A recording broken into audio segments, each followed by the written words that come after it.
ماں ہے، اپنے بچوں کی بھی ماں ہے،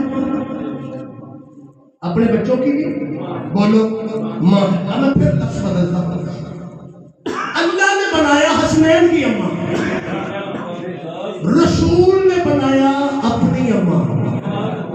نہیں پہنچے بندے، نہیں پہنچے بندے۔ فاطمہ زہرا کی ماں ہونے کی بابا جی تین نسبتیں ہیں، جملہ میں آخری قبلہ حوالے ممبر۔ اللہ نے بنایا زہرا کو حسنین کی اماں، محمد نے بنایا اپنی اماں۔ نہیں بندے سوچ رہے کہاں سے؟ الفاطمہ تو ام ابیہا، کائنات کے نبی فرماتے ہیں دیکھنے میں بیٹی ہے، حقیقت میں میری ماں ہے۔ الفاطمہ تو ام ابیہا، پوری کائنات میں اکلوتی بیٹی ہے جو بیٹی ہو کر بھی باپ کی ماں ہے، بیٹی ہو کر بھی باپ کی ماں ہے۔ آپ سوچیں گے کہ کوئی بیٹی باپ کی ماں کیسے ہو سکتی ہے، تو میں ایک جملے میں عرض کروں کہ فاطمہ اپنے ابا کی کیسے ماں ہے۔ ام کہتے ہیں جڑ کو، ام کہتے ہیں بنیاد کو، ام کہتے ہیں اصل کو۔ فاطمہ اپنے بابا کی ام ہے، فاطمہ اپنے بابا کی ام ہے۔ درخت ہوتا ہے جڑ کی وجہ سے چونکہ جڑ ام ہے، مکان ہوتا ہے بنیاد کی وجہ سے چونکہ بنیاد ام ہے۔ یعنی جو جس کے ہونے کی وجہ ہو وہ اس کی ام ہے۔ شیدی کر رہے ہیں کہ تسی مٹھے پہ گئے، جو جس کے ہونے کی وجہ ہو وہ اس کی ام ہے۔ جو شجر کے ہونے کی وجہ ہو اسے جڑ کہتے ہیں، جو بلڈنگ کے ہونے کی وجہ ہو اسے بنیاد کہتے ہیں، جو رسالت کے ہونے کی وجہ ہو اسے فاطمہ کہتے ہیں۔ الفاطمہ تو ام ابیہا، فاطمہ اپنے بابا کی ماں ہے۔ تو فاطمہ باپ کی بھی ماں ہے، فاطمہ اپنے بچوں کی ماں ہے۔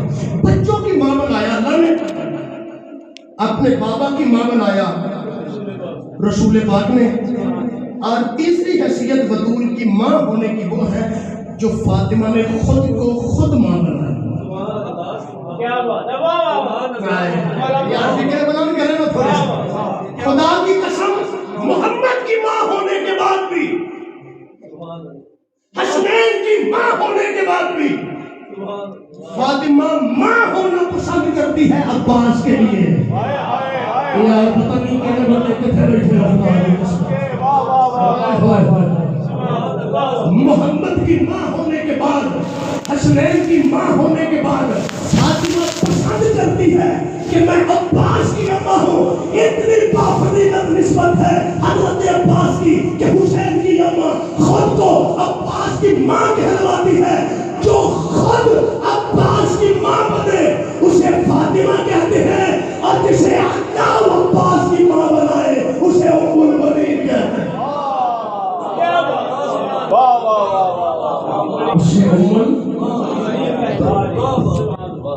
بس کے بلا ایک فکرہ جب کہ شام سے آنے والی بھی راضی ہو جائے۔ آخری وقت ہے،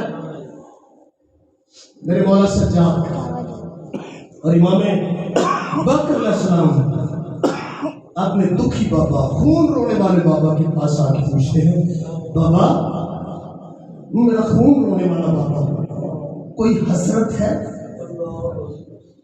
بابا کو دل میں ایسی حسرت جو پوری نہ ہوئی ہو؟